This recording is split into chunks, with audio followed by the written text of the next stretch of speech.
Eat all you can stuff in your face and lose weight fast.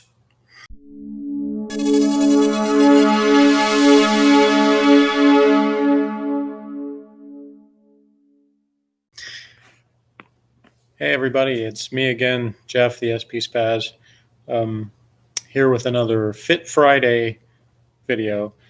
And one of the things that I did when I switched to a low-carb diet, what I was doing, and I said this in the previous video, is what they call a cyclic ketogenic diet, where I would have a certain number of days low carb, high fat, and then have one day where I would try to do the opposite, basically keep the fat low, but bring the carbs up.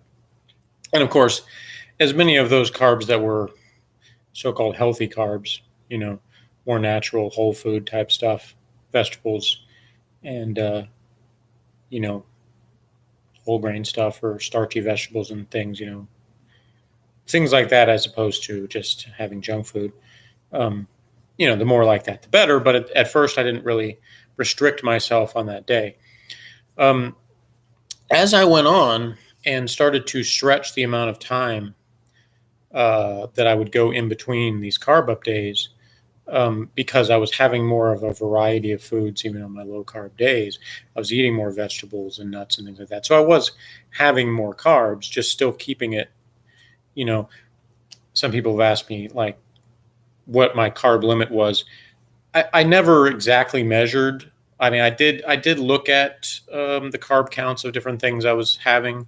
Obviously, when I was doing the steak and eggs part, that was pretty simple because there's very little carbs in steak, eggs, and butter, which is, was the majority of my food. So there's not really a whole lot to really look up on that. Eggs have a minute amount of carbs that if you eat a ton of eggs, yeah, you are getting a little bit of carbs, but it's still such a small amount that, unless you can eat just like a ridiculous amount of eggs in a day, you're always going to be below the, generally they say for ketogenic diets is they say somewhere between 30 to 50 grams of carbs in a day. But of course, it's not exact. Like I've said before, everybody's a little different and the body doesn't respond. There's not like this exact line where you cross that threshold that day and it just, your day is wasted because you passed this particular carb thing.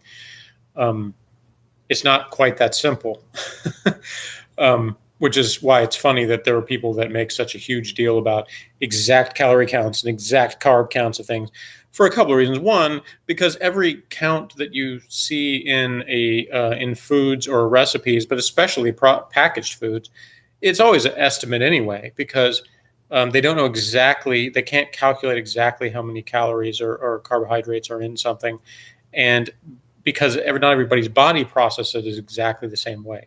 Because calories is energy, and not everybody's metabolism processes things and gives the exact same amount of energy or the same amount of blood sugar spike or any of that stuff.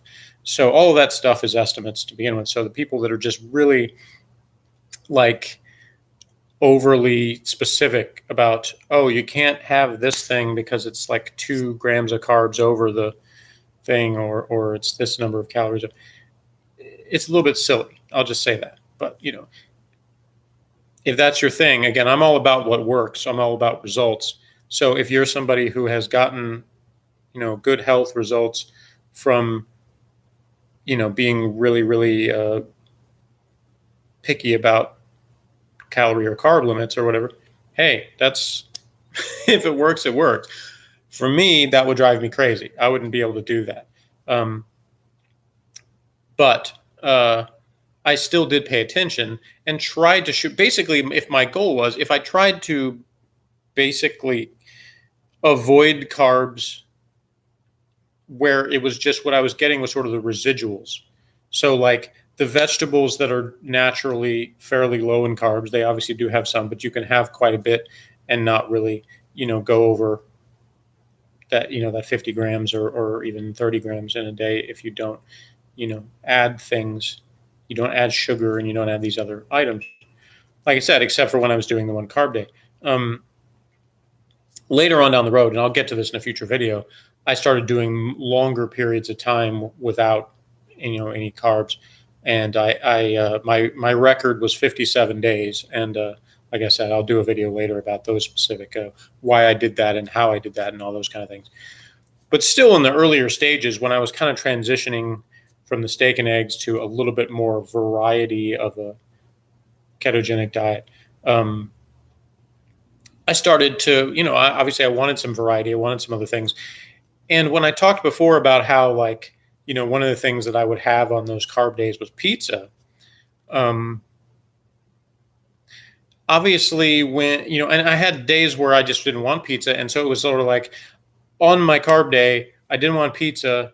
But then somewhere in the midweek where I was supposed to be doing low carb, then I would suddenly get craving for pizza.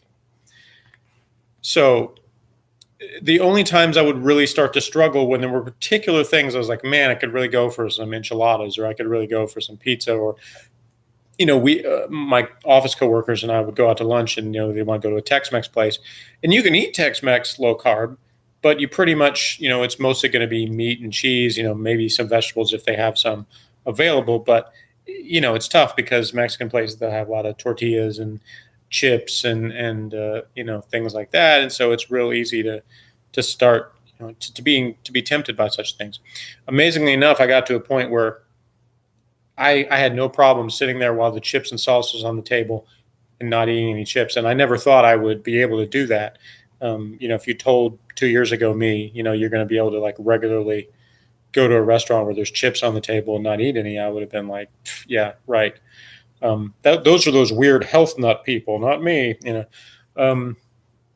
But anyway, I keep meaning to talk more in these videos about the people that have helped me along the way, the websites and other things that, and I almost feel like I'm being ungrateful because I'm not mentioning enough. But usually I'll start talking about whatever, and then I look at the clock and I'm like, oh man, I want to wrap this video up, and then I forget to do that. But I'm thinking I'm going to put more links in the description and stuff to some of these sites and things that helped me along the way. So, of course, I don't have in front of me the site I'm talking about, but I will find it and hopefully put it in the description of this video. And if not, I'll mention it in the next video or something. But there was a guy who, his website, basically what he did was go to every fast food place that was, like, in his area and explored, like, how to do low carb at all of these places. And anyway, he did a bunch of different places, Arby's, KFC, Taco Bell, just like, McDonald's, a lot of the typical fast food type places. But one of the ones that really interested me was he did Little Caesars Pizza, and actually other pizza places also. But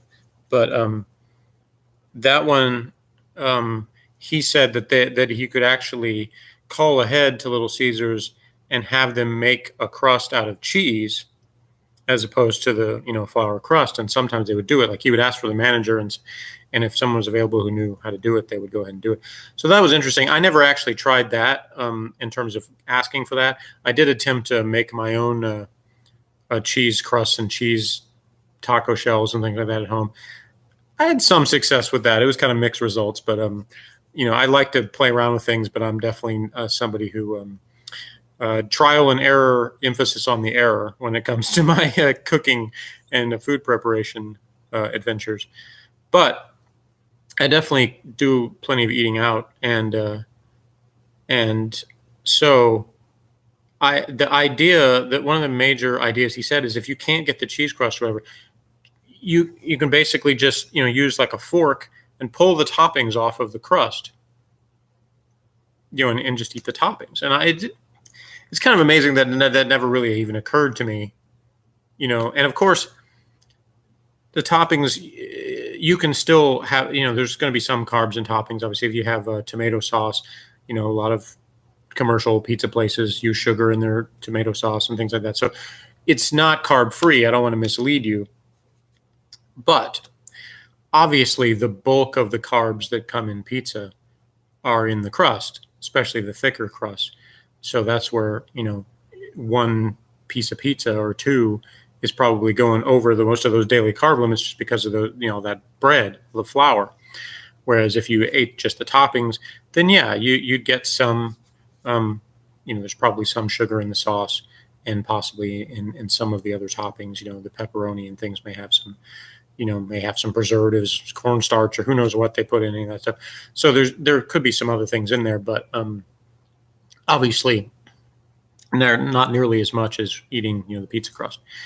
So I tried this several times where I would scrape the toppings off, and really one of the best things was all you can eat pizza buffets. Like in my town, we got a place called Double Dave's that has a good salad section of the buffet.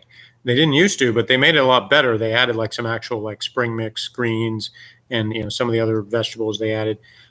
So one of the things was real easy to do was just take a plate where I put like the vegetables, the salad stuff down on the plate first. And then I would go to the buffet, get like some, several slices of pizza, like 4 or 5 pieces of pizza, and pull the toppings off and put it on top of my salad and basically make a pizza salad. And there were times when I was hungry enough where I'd have 9, 10 pieces of pizza, but not the crust. So I just, at the end of the night, I'd have this pile of empty pizza crust on my plate. I always wondered if the employees that were cleaning up the table after I left were wondering, the hell is this guy doing with this, leaving all the crusts on his plate, But it tasted great. And I continued to lose weight while I was doing that. So that was the ultimate test, because some people think, oh, you're trying to cheat on the diet because, that's not really really healthy, and you're just trying to not do your diet right, man. That's not right, man. Hey, the results were still there. See, that's the thing, is I paid attention. If I had done that, and I did it on a fairly regular basis. It wasn't like I did this just like once a month or something. For a while there, I mean, like I said, the Double Days buffet, they do the Mondays and Wednesday evenings, and then every day at lunchtime they have that deal for the all-you-can-eat buffet. And they also have these cards where, like, I was getting the card stamped when I would have the buffet, and then after you fill up the card, you get a free buffet. So it paid off to keep going back. It wasn't every day, but I mean, it was enough that if this was going to throw off the diet, if I was going to regain weight because I started doing that, then I would have known, and it didn't happen. And of course, an even better option than doing the pizza salad was there's all you can eat salad bars also that you can do. And those, obviously, some of them will have like, little pepperonis or even like turkey or ham cubes or things like that. You can have as meat. You can put cheese. You can put, higher fat salad dressing. Yes, I know there are, dressings. You got to watch the carbs because some of them add sugar to that. But, most like kind of ranch type dressings or blue cheese dressings that are in most salad bars, yes, they do have some sugar in them, but they're usually less, than like 2 or 3 grams of carbs per serving.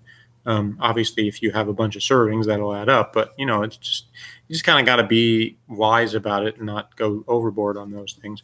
One tip that I learned a long time ago when it comes to salad dressing is if you're worried about the amount of calories or carbs or even fat that's in a particular dressing, instead of just pouring it on your salad, you can dip your fork in the dressing, kind of swish it around the dressing, and then take a bite of salad. And then you get that taste of the dressing in your mouth, but you don't use nearly as much of the dressing as you do when you just like dump a bunch of dressing all over your salad. So, there's another option. Another thing is barbecue. There's not a whole lot of barbecue buffets, but every once in a while you find one. And even if it's not an all-you-can-eat deal, there are places like there's a place here in town called C&J's Barbecue that has what they call an Aggie special. If you're not familiar with Aggies, don't worry about it. But anyway, it's an old thing. We actually went back to another place that was called Tom's Barbecue. But it's like they take butcher paper and they put like a half pound of beef brisket and like a quarter pound of sausage, and then a block of cheese and like a pickle spear. And, that's it. And there's not any bread. Well, you can get bread with it if you want, but you don't have to get the bread. And, there's not like other stuff that has carbs in it, you don't have to get any like macaroni or potato salad or anything like that. if you don't want to. So you just get that special. It's a good thing to get like a bunch of meat, so it's high in fat, high in protein, but it's low in carbs. So there's a lot of things like that I explored while I was doing this. But that's one of the tips I would say is if there's a lot, yeah, people talk about like bunless burgers and things. That's certainly an option. Places that have sandwiches, you can just get it with it. And you don't necessarily have to even tell them, don't give me the bread. Several places I would just be like, it's just simple, just give me the whole thing, and I just take it out of the bread. And something that's harder to do than others, so I will requesting. And there's some places that are more accommodating than others, like Jimmy John's. I can't remember if I actually knew about this first or whether it was the same guy that did the website that told me about this, but they have what they call an unwich, which is where they take lettuce, they wrap the sandwich in lettuce instead of putting it on bread, and where they kind of wrap it and hold it together in lettuce, so it's fairly easy to still eat it that way. So there's some things like that and there, places that do bowls, like Pita Pit will put it in a salad bowl for you. There's a place called Torchy's Tacos that will make taco bowls instead of putting it on tortillas. So there's more and more places that are starting to be accommodating for low carb type situations. It kind of goes in phases. When Atkins was kind of a fad, then you saw that in more places, and then that kind of went away, and now it's kind of coming back with the keto craze. In recent times being kind of up in popularity. You're seeing more and more places who are trying to accommodate the people doing that by offering low carb options, and of course with that comes sort of phony things that are labeled low carb or keto and really are not. If you look at the ingredients, they will do everything they can to reduce the number and say this is this amount of net carbs when there's like 42 grams of sugar alcohols in something, and they act like that just doesn't count. You just erase that from your carb. Well, that's not really true. So that's one of the things I learned, and some of the people that I follow on YouTube, like Thomas DeLauer and Dr. Eric Berg, some of those guys have clued me into some of those kind of little things that they try to get away with. Of course, I already knew that, on a basic level, first rule of advertising is lie. So obviously I'm familiar with marketing things a certain way to try to capitalize on people being lazy and stupid and not really looking at the ingredients and figuring stuff out. So that part isn't new to me, but this specific type of things, was relatively new to me as far as people doing that with carbs specifically and finding ways to hide the carbs so they convince you to buy their product when it's not really helping your diet if you're trying to do a low carb diet. Anyway, I'm going to wrap this up for now, but I wanted to give that little hint and little part of my story as a part of my journey to losing, over 80 pounds as I have, was I went through a period where I did quite a bit of improvising things, taking the kind of foods that I used to eat out when I would go either with office people or with my son or with, when various people that I would go out with. I would find ways to not kill what I was trying to do, keep my results going, but still enjoy the food I was eating and not have it be something where it's like, oh, well, I can't go out because I'm on a diet. Again, like I talked about in the previous video about die with a T, that's what I was trying to avoid. That's why I had, so much trouble losing weight and keeping it off, was because the things that I would try would be difficult socially, difficult, willpower wise. They were just things where I just really had to be focused on this particular thing if I wanted to have any success. And the beauty of, the ketogenic stuff and the low carb dieting was that it was simpler, easier to adapt. And I don't know, I may have been older and, I know I was older, but I may have been just more mature and just able to come up with ways to do it better. And just maybe some of it was just, the patience that I was just like, I'm tired of, being this fat and this low energy and all the things that the way it affected my body. And that I was just willing to make those changes, and I was going to do it in whatever way I had to do. So that was a big part of it. All right. So thanks again for watching. Be sure to like and subscribe if you haven't already. Hit the notification bell if you haven't done that, and always get my fresh content as soon as I upload it. We're trying to do it pretty regularly these days, Monday through Friday, with with occasional bonus videos when I can throw those together. So don't just watch my Fit Friday videos. There's other things during the week that will have some interesting stuff as well. And if you want to comment on any of the stuff I'm talking about, or you have your own ideas or suggestions or success stories about any of these things, diet related stuff, or whether it's specifically what I was talking about or not, please by all means leave a comment and tell me about it. I'd love to hear from you.